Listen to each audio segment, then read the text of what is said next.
What's up, guys? If you haven't heard about Anchor by Spotify, it's the easiest way to make a podcast with everything you need all in one place. Let me explain. Anchor has tools that will allow you to record and edit your podcast right from your phone or computer.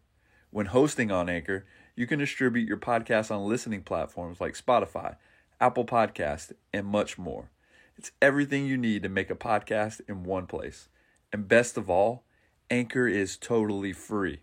So download the Anchor app or go to anchor.fm to get started today. Welcome to That Entrepreneur Life, a podcast about entrepreneurship that takes you from idea to launch and beyond. Each week, your hosts, Andrew Lees and Clint McPherson, discuss different business topics aimed at adding value to any entrepreneur's journey. Welcome back, everyone, to another episode of That Entrepreneur Life. I'm Andrew Lees, and normally I have Clint McPherson on the show. Today, I will be flying solo, though. I've got a very special guest on the show today. He's a communications expert who's helped people get six-figure book advances and get on shows like Ellen and Dr. Oz. He's featured in publications such as Forbes and Fortune, and he's a VIP contributor to Entrepreneur Mag. But before I introduce our special guest today, I want to remind you to subscribe to our podcast and to our mailing list through our website so you don't miss out on all the free resources we have to help you start and grow your business. With that said, I'd like to welcome our guest, Neil Gordon, to the show. How you doing today, man? Good to be here, Andrew. Thanks for having me. Absolutely. Yeah, really excited to have you. Excited to dig into, what you do and how you help entrepreneurs communicate with the world. I think it's a little, I think we kind of take it for granted sometimes, communication kind of gets swept under the rug a little bit. Like it's not something that a lot of people tend to focus on. There's a lot of other things to kind of consider in your business, creating a good product or service and figuring out how to market it. But like communication from start to finish is so massively important and something that we all really need to be much better at, I think. So excited to dig into it with you. I am as well. Cool. So Neil, can you take us back to when your entrepreneurial journey started and what is it about entrepreneurship that really gets you fired up? It's funny, Andrew, when I technically started my entrepreneurial journey, it was just because I left my low-level editing job at Penguin, the book publishing company, back in the late 2000s. And you could say that I started then because I wasn't working for anyone else. I was working for myself, but really I was just a freelancer scraping by. And I became an entrepreneur just because I didn't want to be working for a company anymore. And that to me, as I've worked in this world for a number of years now, I've realized that that's not really what makes an entrepreneur. It's more a matter of deciding that you want to solve a problem, and entrepreneurship just winds up being the best way to do it. Trying to solve a pretty big problem at a company is kind of difficult, but if you just create it on your own, you don't have a ceiling anymore. You just get creative in how you solve the puzzles of your business, and you just grow it and grow it and grow it in any way you can. And that journey didn't start until 2017, I would say, actually. Okay. Yeah. So basically, I had been struggling as a freelancer. I hadn't ever figured out marketing or how to attract people deliberately to my work. It got so bad that I wound up moonlighting for Lyft, just driving people around and because I'm a communication and messaging guy, like having really insightful conversation. I bet. When somebody had like, what are you doing driving for Lyft? It was like that kind of thing. Yeah. I'm trying not to. I'm working on it. Right. Yeah. It was just kind of funny to talk about some of the things that we'll talk about today. It's just like people had these like mind-blowing conversations. Yeah. And it was just like I remember one passenger was in a really rotten mood when I picked him up. And by the end, he was just so excited. He was a commercial photographer. He was so excited about understanding his work in a way he hadn't before. Yeah. And he walked out, and I looked at him as he was leaving my car and going to his apartment. And he just kind of looked back at me with this kind of quizzical but delighted look on his face. Like, who is this guy? Who is this guy? And why did I just get a 20-minute ride from him where I now completely understand my own world in a totally different way. Anyway, I got a really nice review from him the next day. It was kind of funny. That's awesome. Anyway, yeah.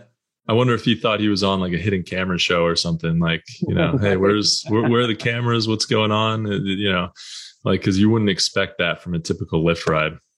No, you wouldn't. But I admittedly had some real confidence issues at that point. And then I figured out that public speakers would be a really good audience for my particular skills around messaging and content. And so I had already invested like almost 2 years prior in like a very costly funnel building webinar based funnel kind of thing. And I just said, I just fired myself from Lyft from a really bad experience. I was in LA at the time at the Hollywood Bowl. It was gridlocked for 20 minutes. I said, forget it. I'm not doing this. And I went home. I took the weekend off and came and worked on my funnel full time. And a week later, it was up and running. Like it just, I never would have known how close I was. And it worked instantaneously. And I started earning 5 figures a month, like instantaneously. Oh, wow. And haven't looked back. I certainly haven't driven for Lyft since. And so now I've just been dealing with the trials and tribulations of entrepreneurship in earnest. But that's really the origin story, was that day I fired myself from driving. That's incredible. So what was it, do you think, that really shifted maybe in your mindset and then also in your strategy too? Because you built this funnel, which, you know, for those people who don't know, sales funnel is just a way to get people from discovery of your product. Usually from the starting point is a landing page or maybe some piece of content or ad that gets you to the landing page. Right. And then it works you through to educate you about how you can help them, and how you can help the customer, and then the customer makes a purchase. You can upsell all these things. But yeah, what was it mindset wise and maybe strategically that really shifted for you at that time? Mindset, Andrew, was simply sitting there gridlocked in my car, not able to go and pick up other fares because I was in such a ridiculous situation. I was just like, no, this is just a hell no to my entire life. I am not allowing my life to be this anymore. It's just like, forget it. Just forget it. I don't even care what happens after this. I just can't do this again. Yeah. And so I just, like I said, I fired myself, got some takeout, hung out all weekend, just vegged, and then got to work. Nothing like LA traffic to get you to really think about your life in one way or the other, you know? We could probably have a whole compilation of essay type book on people whose lives changed because of LA traffic. Yeah. I mean, it's just like the rush hours. I still can't believe. I heard recently that LA is back to the level of traffic it was pre-pandemic. Yeah. And like, these are people who are spending 2 hours to drive like 10 miles. It's ridiculous. It's wild. Yeah. It's absolutely crazy. And I think then you get that in New York too. You get pretty bad traffic. But I think people are a little bit more aggressive, maybe tend to get there. Well, I don't say they get there a little faster, but they're more aggressive in LA. I feel like people are just like, screw it. I'm going to chill. I'm going to just, whatever, the weather's okay.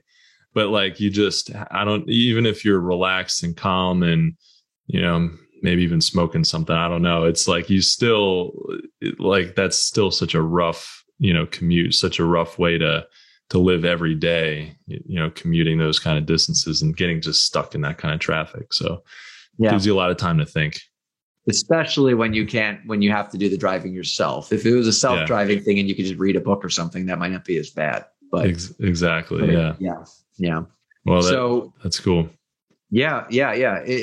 We can't ever minimize the significance of mindset when it comes to entrepreneurship too, Andrew. I mean, for sure. I was a week away from changing my life, and the only thing that's standing in my way was what was going on between my 2 ears. So that's incredible to think that it can really change that fast. Because when you first, told me about how you fired yourself from Lyft, you took some time to think, and you got your funnel, your sales funnel up and running. Within a week, you were making money, and very quickly you were making 5 figures a month. It's incredible to think that, like, there's no such thing as overnight success. So, we're not going to, create something the next day or next week. It really, things don't typically tend to happen that fast. And even for you, there was probably a lot leading up to that. So even though it happened relatively quickly from when you started that funnel, even though that success happened pretty quickly, it was, I'm sure it was years in the making. It was 10 years of toiling away and trying to figure out my messaging and what my value was. And it just came together. Yeah. So what was mind me asking what the strategy was that really clicked for you? Well, I was using someone else's model for the funnel. And as you very concisely explained it to our listeners, starting with a Facebook ad, leading to a landing page, I had an automated webinar that just taught them over 45 minutes a different way of approaching their public speaking. And then signing up, the call to action at the end was to sign up for a strategy call or discovery call with me. Yeah. And as a general rule of thumb, if you're selling something for a relatively higher amount of money, a service that's thousands of dollars, you might spend $100, $150, even $200 in Facebook ads to get a single person on the phone. Mm-hmm. And if you close 1 out of 4 people and you spent maybe $600 to close a one person, but you're charging them $2,000, $3,000, $5,000, that's a really good investment of money. But honestly, Andrew, I was getting people on the phone not for $100 or $150, but for like $35. Wow. The funnel was that effective.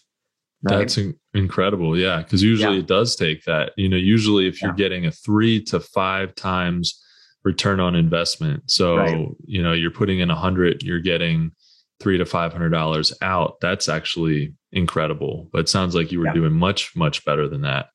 Yeah. I mean, I was doing really well with the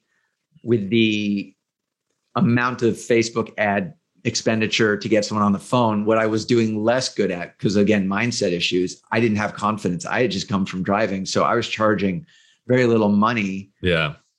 But I was also paying very little money. And it just took very incremental building up of some momentum to feel aligned with higher fees. And so I was very much about incremental growth in that regard. Yeah. And so yeah. And the original question you asked was what strategically wound up being the game changer. And there's a larger messaging strategy that I imagine we'll discuss during our time together today. Mm-hmm. But a specific thing that I became absolutely religious around, which affected my Facebook ads and also affected the execution of the webinar that converted so many people. I was absolutely religious about understanding the problem as my audience experienced it. Yeah. And that's a very important thing for our listeners to understand, is that many of us talk about our content and our offers from our perspective, from our expertise. Yeah. But people are most likely to embrace our solutions when it's provided within the context of a problem they care about solving. Yep. In the case of the public speaker, it's getting up on stage, seeing everyone bored out of their minds and zoning out on their phones and feeling like a complete and total fraud, an imposter. Yep. And that was the problem that people really wanted help solving. And that's what compelled them to get on a call with me. That's awesome. So before you kind of figure that out, were you maybe addressing or trying to solve a different problem? Even if it was similar, were you maybe... did you have a solution to a problem that maybe people didn't have, or was it that you weren't kind of presenting it in a way that connected with their sort of emotion around the problem? Because I've noticed that with my businesses, I think, I've got I do product development consulting for, if you want to launch a product, if you want to sell it online, kind of anywhere, I help you develop the product, whether it's a physical product, mobile app, and I help with the launch strategy part of it. Mm-hmm. But some people don't want, they're like I'm trying to, one of the things in marketing is in-depth market research and business modeling. Yeah. There's a lot of people who are like, I know they need it. Even after talking to them, they think they've already done a good enough job with it. I know they need it, but they don't really want it. And I can't force it on them, but they need something else. And I need to make sure that I'm meeting them exactly where they have a problem and making sure that I'm solving that. So sometimes there's a little bit of a mismatch, and it's not just that I'm not communicating it well. It's that I'm not necessarily always solving the exact right problem that they have.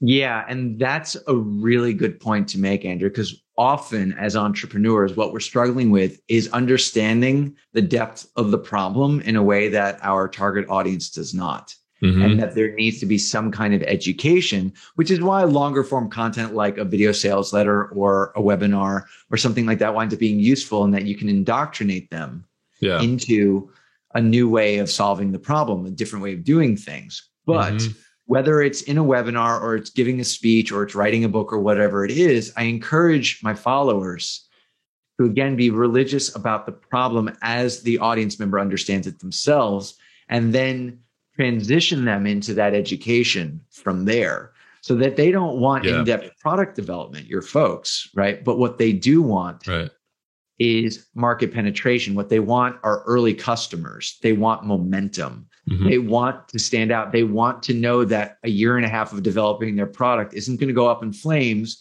because they can't get any early traction upon launching. Yeah. And so the problem, as they might understand it, is you've put a year and a half into developing this product. You've tested it. You've gotten good reviews from early users. Yeah. But then you finally launch it into the market and you put it out there and you hear crickets. You just don't get any traction. So much. Yeah. Right. They can I'm sure they can understand that.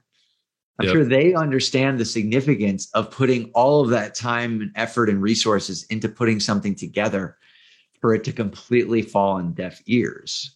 Yeah. And so that's the thing that you start with and you agitate for them. And then you could then gradually move in. Here's the reason why it's so hard to penetrate the market. And then you bring in your expertise and you re-diagnose the problem as you understand it. Yeah. Providing your service as the solution. Exactly. And connect with them in a way that they really understand it. And for you, there's like a real emotional thing that you're connecting with your customers, I feel like, because especially with the public speaking thing, because whether it's virtual, even in a small group, or whether it's physically on stage in front of a group of people, I think it's really intimidating for a lot of people. For most people, I think they think of, they have a real interesting emotion, anxious emotion tied with that. Yeah. And a lot of times it's negative because maybe they don't have that confidence. And if you can help them overcome that, that's incredible. So you can connect with them and on that emotion and say, hey, have you been feeling this way? This is how I can help you overcome that. It's incredible. It's kind of seems like a slam dunk. Yeah. Yeah. What we have to always remember, Andrew, is that no matter what, we're dealing with people, and people have feelings. Yep. If they have bad feelings and you can somehow provide some kind of solution that's going to lead to good feelings, as simplistic as the way I'm putting it might sound, it doesn't mean that it's not true. It's still very much the reality. Is that we want, as entrepreneurs and specifically as marketers, to help to transform bad feelings into good feelings. I mean, that's really what it comes down to. And when we're successful in doing that, then the world is ours. I love it. I love kind of boiling down complicated things in a very simple way. And that's it, really. Yeah. You really can simplify it that way. So I love it. All right. Well, next question I got for you is, when I try and create content that connects with people, and like, let's say I'm creating a video content for my, some video content for my business. Yeah. And we were talking about a little bit about this offline, but I'm either scripted and I'm very prepared. I'm scripted. I've either got bullet points and I'm, kind of going through the bullet points, or I'm reading right off the script because I want to make sure that I'm delivering the exact content that, I want to make sure that my message is perfect and clear and, concise and everything. So I either have that and then I feel kind of stiff and non-conversational, or if I go ad lib, I just kind of go off my head and I start talking about a topic, especially especially one that I know really well, I will, well, even when I don't know well, that's Even when bad you too. don't, yeah. That's bad. And so like when I don't know it, then I end up like I'm sort of working through it as I'm going, and that's bad. But if I know it really well, I'll find myself like a 2-minute video ends up being 20 minutes, and because I'm just going on and on and on and on about things, Right. too into the weeds, and I just need to step back and I need to deliver something that really connects with people. So really tough to balance that, I think. I know I struggle with that. So as entrepreneurs, how can we deliver great content that sounds natural and that people are engaged in? What I can offer, Andrew, is a very simple framework that becomes a basis not just of like a 30-second elevator pitch, but could also be the basis of a talk that you give or a video that you make or anything like that. And it's a pretty simple framework. And then we can explore how to adapt that so that it's conversational and casual and all of that. And so basically let's look at this in the context of a 30-second elevator pitch. Someone asks, what do you do? And you just will typically just, not you, but like one will just typically rattle off, well, I'm a this and I do this, and that. Yeah. And you think that your job is to answer the literal question that's been asked of you. But really below the surface of that question is, what can you do for me? They ask, what do you do? But really they're asking, what can you do for me? No one will admit to that. No one wants to think in that way, but we really are governed so much by self-interest. Sure. Yeah. So the idea is to have a framework that can help to meet their self-interest and also still have something about ourselves as well. And so instead of just saying, well, I'm a this and I'm a that kind of thing, you can start in the similar way what we've spoken of already. We could talk about starting with the problem that our business, our product, our service, whatever it is, solves. Mm-hmm. Like, this is the problem that we're dealing with and all of that. And then that's the first part. The second part is to talk about the typical flawed solutions. And what people usually do to solve this problem is that they just blah, blah, blah, blah, blah. Right. And then you move into a specific technique I teach basically all of my followers, is like a secret sauce kind of statement. The key to solving this problem is not this, but rather this. And there are lots of ways that we could use that. I call it the silver bullet. And there are lots of different ways you can say that secret sauce like statement. Mm-hmm. But the point is just to say, the key to solving this problem is this essential thing. This is at the heart of it. Yeah. And then you can describe what you do in support of that idea. Okay. Right. So that's 4 parts: the problem, typical solutions, your secret sauce like statement, and then the actual solution, like your product or service or what have you. Okay. And so that might sound like it's a formal speech, and it's exactly what you were concerned about, right? It's like, how do I say this in a way that I'm not just going off on some huge speech when someone just asked me casually, what do I do? And so what we can do for the first couple of parts, Andrew, is bring a conversational, interactive, and even casual quality to it. Okay. So say, this is the problem and this is the solution and blah, blah, blah. You could say, you know how with a product developer, how they're going to go to market and they really want that product to get a good market share, or however you might explain it. Like, they really want that product to be successful. Traction. Yeah, exactly. Yeah. You do that in like more of a conversational question. You know how when a company's developed a new product, they want to get traction. They want the product to take off. It's like, oh yeah, of course. Sure. And then what they typically might do is blah, blah, blah, blah, blah, blah. And they're like, yeah, sure, that makes sense. Or if they don't know about your world, it's like, yeah, I could see how that might be the case. Yeah. You have those first opening parts as a more casual conversational thing. And then you could bring in the secret sauce. Well, the key to doing this is not this, but actually this. And this is how we actually solve the problem. We provide a service that really gets in depth understanding the marketplace and how to ensure success with that product moving forward. Okay. Yeah. I love that. So you start out with identifying a problem that the person may or may not have. Right. But either way, you're kind of talking about them before you're talking about yourself. You're not like, I do this, I do this, Right. this and this, and it's all Right. about me. And yeah, because I felt like that when I'm trying to communicate what I do with people. And I've sort of worked on that elevator pitch over the years. And, Yeah.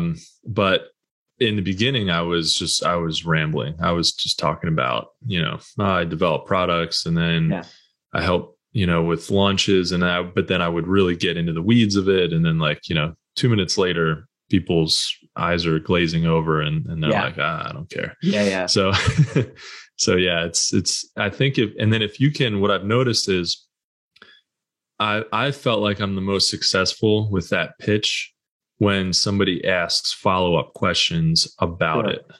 When they just move on to the next thing, I'm like, well, I didn't do that right. or they just really don't care. Like there really isn't a good connection, and sometimes, some people, it doesn't really resonate, but a lot of people, for me, if I'm talking about launching products, they're like, I get, people bring up Shark Tank a lot. They'll be like, oh man, I love that show, Shark Tank. Like that'll be the response. I'm like, all right, well, I've explained it well enough, I guess. But it's so funny how that becomes the response. Well, I'll tell you the truth, Andrew. I just went to my first live event where a bunch of people were in a room together since the pandemic started. Yeah. And what I'm supposed to say is I was such a master of my elevator speech that everyone was interested in my work. Yeah. And the truth is that, first of all, as a side note, I might be adaptive, like in terms of thinking of best practices. I really believe that effective communication values the recipient over the sender. And so what that means is just like, I'm going to show up in service for the other person as much as I can. And I probably take that to an extreme where I show a lot of interest in the other person and they love talking about themselves and everyone wants to feel seen and heard. Mm-hmm. And the truth is that a lot of people left conversations with me not even knowing what I do because I did my job a little too well. Right. When people did ask me what I did, I often sensed it was kind of transactional and I would do the things and stuff. And most of the time they didn't ask follow-up questions, to your point. Mm-hmm. And it's like, oh, what's this guy talking about? He's the one talking about elevator pitches. He's the messaging expert. People aren't asking him follow-up questions. Yeah. And the truth is that it doesn't guarantee the results because a lot of people are just not going to want to hear about another person, period. It just happens. I want to say something different. I want something else to be true. It is hard to get some people interested unless it very specifically speaks to their particular self-interest. What they're going through right at that moment. Right at that moment. People really only focused on that. Yeah. Yeah. It's the sort of thing where it might be discouraging, but then I was about to leave the final day of the event. I was going to go have a meal with a friend I had made at the event. And we were she was off at the bathroom and I was doing a thing. And someone said, because I made myself very much known over the 3 days of the event and my name kept coming up and stuff. And it's kind of that Dale Carnegie, how to win friends and influence people kind of thing. Yeah. So my name just kept coming up throughout the thing. So people were coming up to me and just wanting to meet me because like, who's this Neil guy kind of thing. That happened at the very end. This woman said, I haven't met you yet. And it was like, I was actually on my way out the door and we just were standing in the doorway talking and I did the thing. And she just kept texting me that night and into the next, like, so tell me more about what you do. Like she wanted my help. Yeah. And so she was genuinely curious in the moment. And I rewarded that curiosity with actually helping her to work on a talk that she probably just gave yesterday. Now, like as of this recording, that's cool. I think this happened and she wants my help and she wants to talk about it. Yeah. So it doesn't guarantee people are going to be interested, but when they are, it creates a really meaningful connection. Very cool. Yeah. I think you kind of hit the nail on the head there too, with people wanting help. Not everybody wants help and you can't force it on them. Right. You can't force them to be interested. You could talk to them, organically for a while and talked with them in a really genuine way for a while about what you do, what they do, about other things too, to create that kind of personal connection with them. And then at some point they might sort of loosen up or realize like, hey, maybe I actually do need some help with, whatever it is with communication, public speaking. But if they're really closed off and they're not willing to, there's a lot of people who aren't willing to learn, aren't willing to improve, aren't willing to say, this is actually something that I do struggle with. And so those people, you really can't force them. And it's not like you're going to get 100% close rate on everybody you talk to. No, of course not. That would be insane. Yeah. But if you have people who really want to learn, who want to improve, those are the key people that you really want to dial in your message to and follow up with. I love that. Yeah. Or even just people who have a natural curiosity, which honestly, Andrew, I feel like that's one of the great poverties of our species is the lack of natural active curiosity. And that's what I want for folks in general, because I feel that their life is going to be richer if they're just more actively curious about others. 100%. Yeah. And I think about that a decent amount, actually. When we're kids, we have this natural curiosity. We're curious about everything up until even like college. You just want to soak everything in. You want to soak everything up. You think you really have this feeling like you're kind of invincible, that the sky is the limit, and that's all true. You don't really know what the limitations are in the world, and most of them are.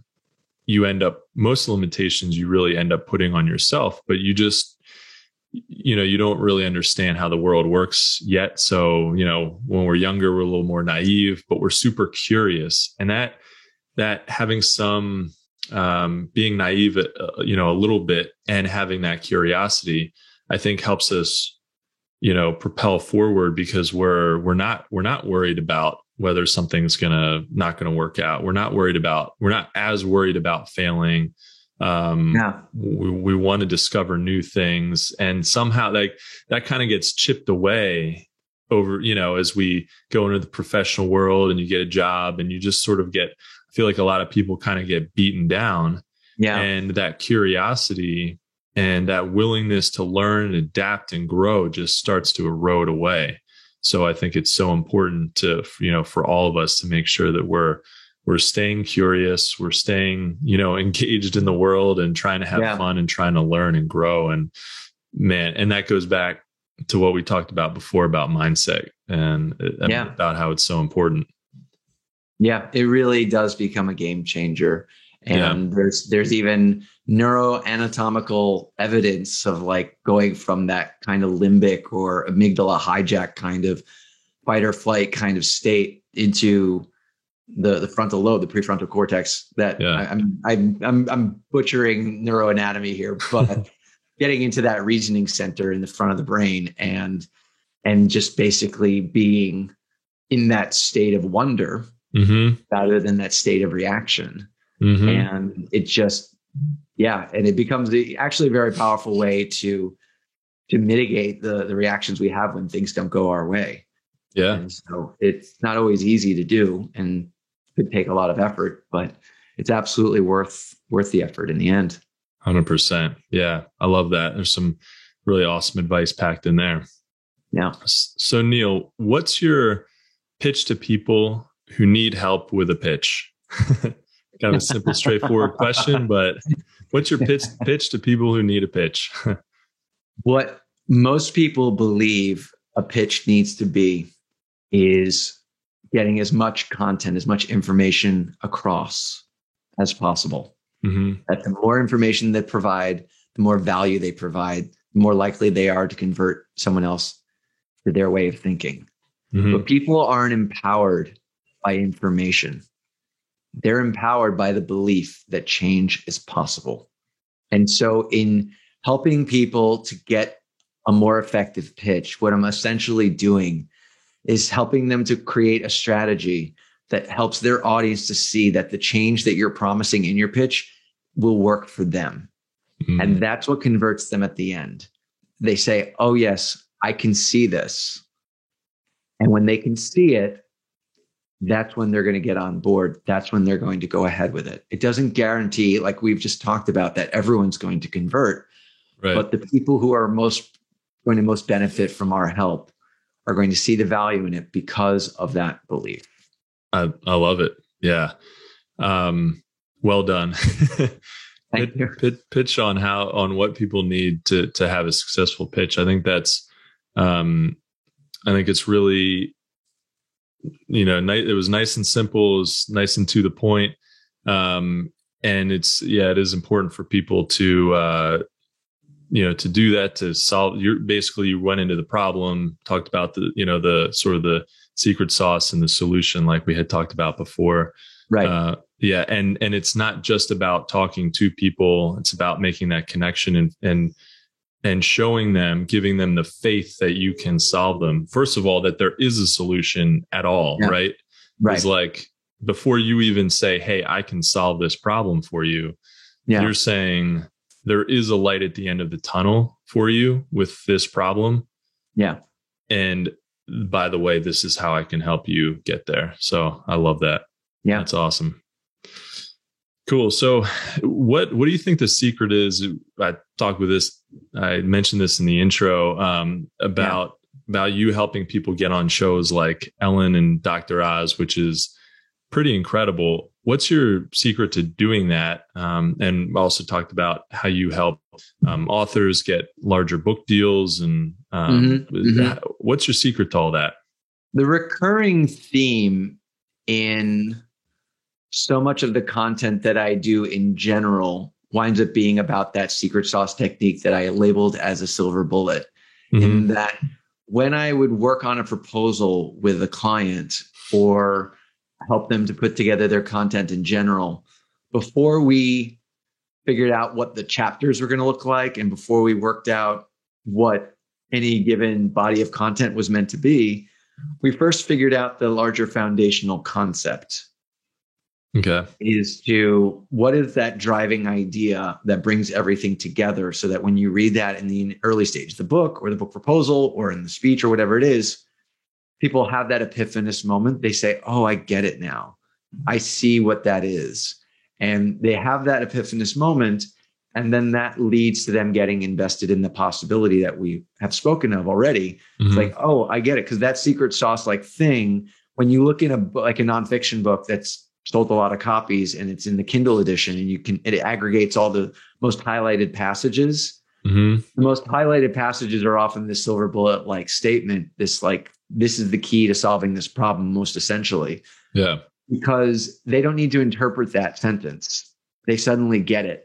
And so they highlight it in the Kindle because they just get it. Yeah. And so that winds up being how these various folks, along with having it, I mean, specifically in the book publishing world, you also need to have some kind of platform and to demonstrate to the publisher that you're going to sell copies on your own, separate from the publisher's resources. Right. So that has a lot to do with it too. Okay.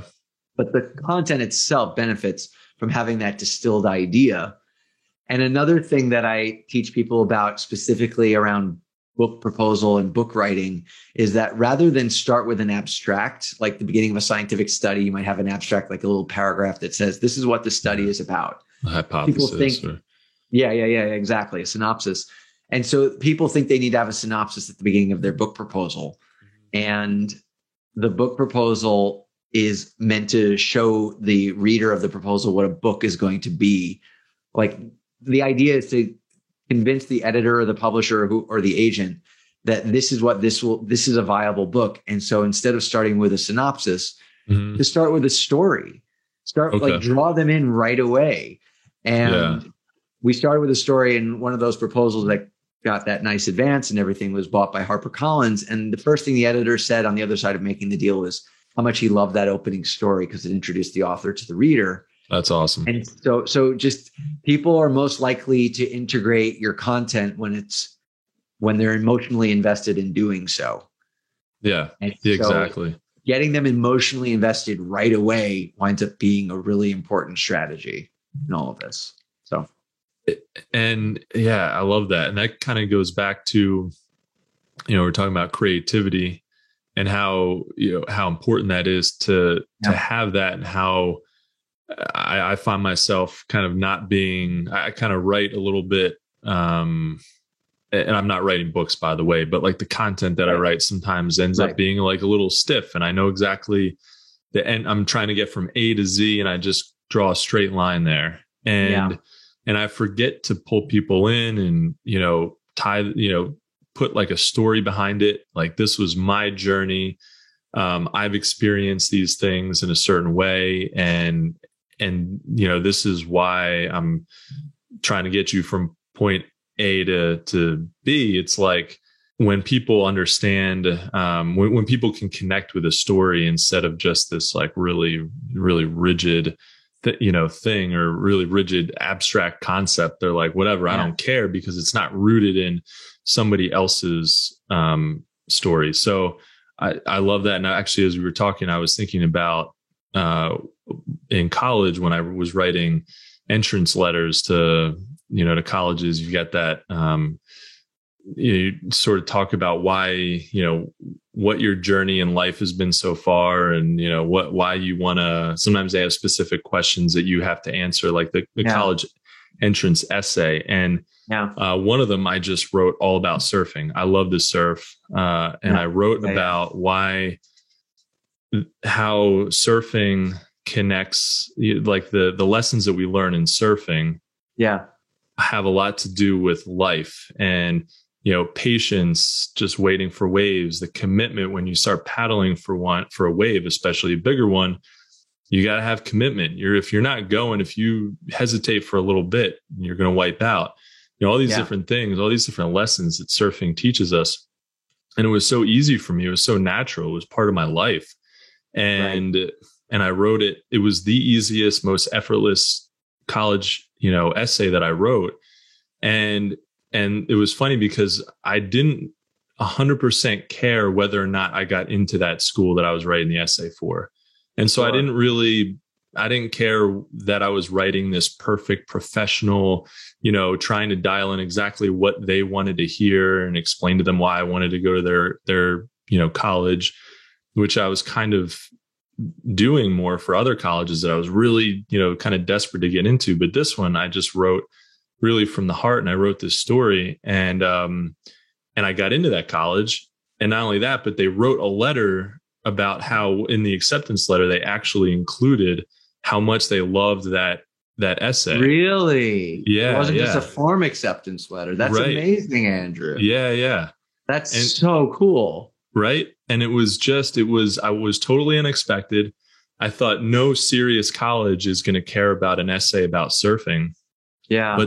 But they did, because it was, it was personal. It was a story. It was something that people can relate to, even if, not even like everyone who read that at that college. I mean, none of them may have surfed, none of them they might not even be like outdoor sport enthusiasts even, but I think everybody can relate to that. Right. So it's really important. And it's something that I think we all have to kind of remember, that stories and writing and just creating content from the heart and being real and raw and, getting it out there and speaking from our experiences.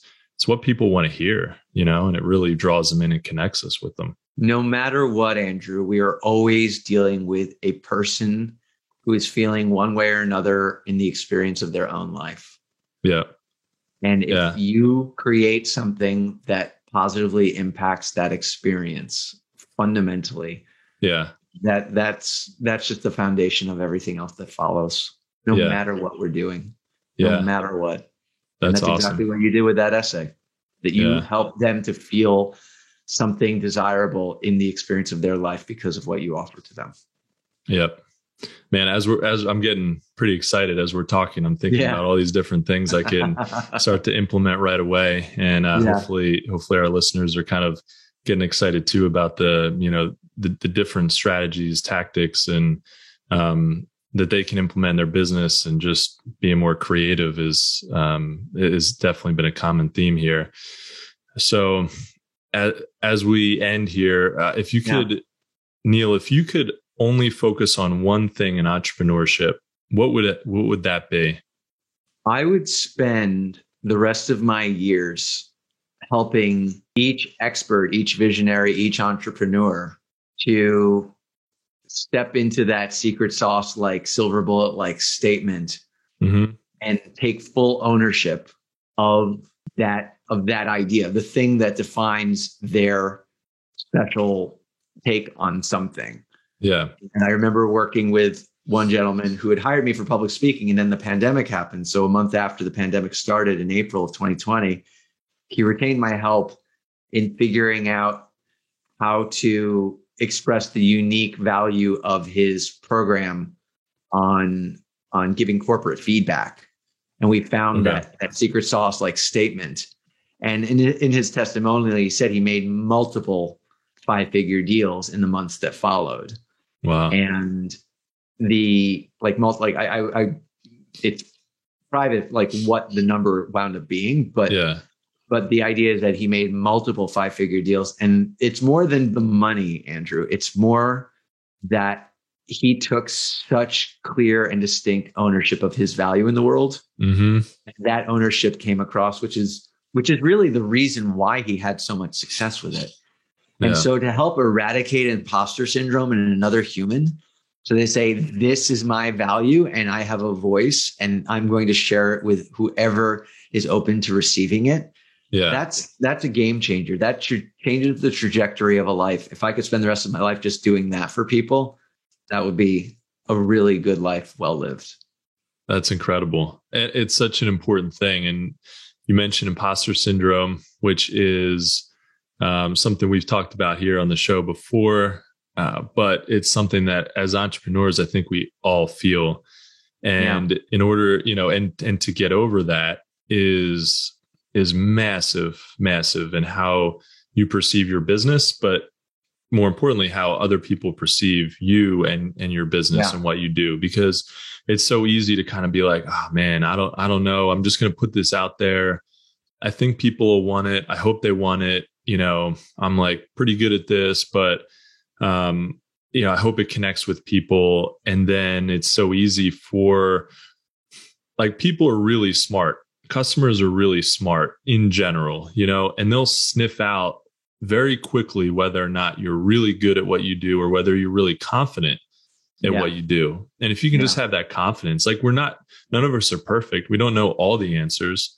I don't have all the answers about product development and product launch. Yeah, I don't know everything. That would be insane if I did. Nobody, right? And there's things that we can all learn in our business and we can all improve on. And I think getting a grip on that and feeling comfortable with that is a good first step, because we realize that no, people aren't expecting us to be perfect, but they do expect us to be confident in solving their problem, or at least working really hard to solve their problem. Yeah. Man, I love that. That really changes businesses. That I know for me, that kind of working to get over, haven't even in some aspects, I haven't even gotten there, getting completely over imposter syndrome, in certain ways, in certain aspects of my business. But working to get over that and being more confident has made all the difference in the world. So you helping other entrepreneurs do that, it's incredible. Yeah. Well, I appreciate that very much. And it's something that is actually far more possible than some folks who are struggling might actually think. Yep, exactly. Awesome, Neil. Well, it's really been a pleasure. Really appreciate you being on the show today. Well, it's been a great time, Andrew. I appreciate you having me. Absolutely. Thank you all so much for listening to That Entrepreneur Life. To learn more about what Neil is working on, what's your best way for people to find you, Neil? You can just find me on my website, neilcanhelp.com, NEIL, canhelp.com, and we just go from there. Perfect. Yeah, go check it out. And if you like what you heard today, please subscribe to our podcast, and don't forget to download our free ebook about the success mindset at thatentrepreneurlife.com. Thanks for everyone for your continued support of what we do as entrepreneurs. And don't forget to join us next week for another episode of That Entrepreneur Life. Awesome, man. Thank you so much. Thanks for listening to That Entrepreneur Life podcast. Be sure to visit thatentrepreneurlife.com to join the conversation, access our show notes, and discover our fantastic bonus content. Don't forget to join us next week for another episode as we continue to add value. Until next time.